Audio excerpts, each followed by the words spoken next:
So, Pretzel logic. No, I'm not talking about the great album by Steely Dan. I'm actually talking about the type of logic that Christians use to defend their very illogical positions.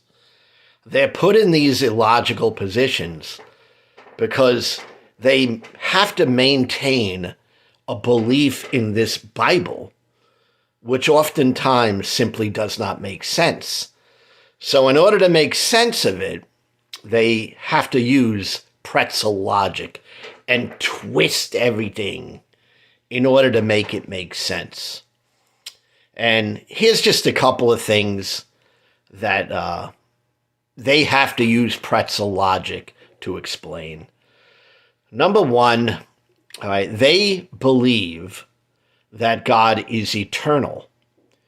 Obviously, we understand that that means has no beginning and no end. Okay, and having no beginning means that it's not 1,000 years, 2,000 years, 3,000 years, but it's infinity. So he existed for infinity. But the Bible comes around in the Old Testament, and it starts with the book of Genesis, where God creates things for the very first time. Now, I would like to know, what was God doing for eternity past before he created anything? I mean, was he just sitting all alone?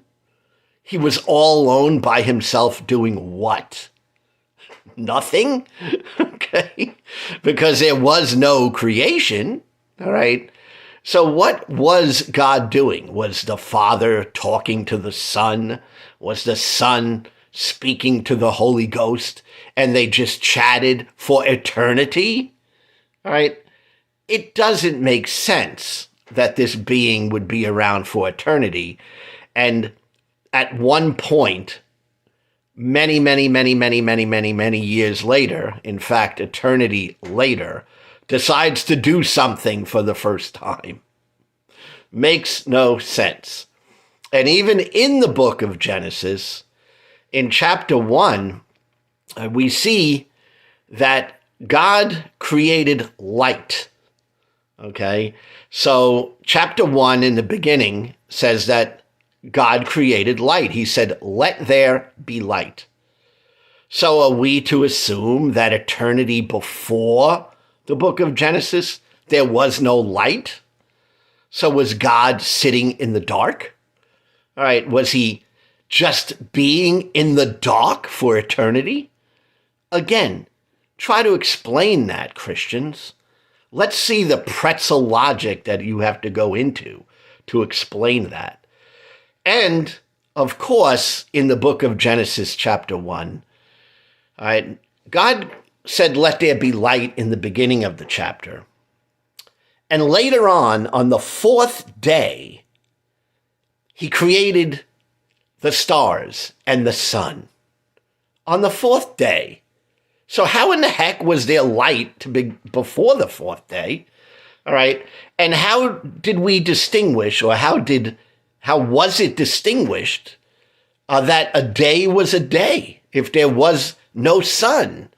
Because we know that we look at days and nights because of the sun. And that wasn't created by God until the fourth day. And of course, none of this makes any sense. Unless, of course, you could be like Steely Dan and come up with some pretzel logic, all right? And word salad to explain that. And I'm willing to hear your word salad if you have some explanation of what God was doing prior to the creation that he made in the book of Genesis. For eternity, what was he doing all by himself, right? And then, secondarily, why in the world was there light And on day 1, and then on day 4, he is said to have created the sun, which is the giver of light, of course. All right, so what's that all about? I mean, come on. Let me hear your explanation, if you have any. And I look forward to hearing your pretzel logic and your twisted understanding and your word salad. Let's go.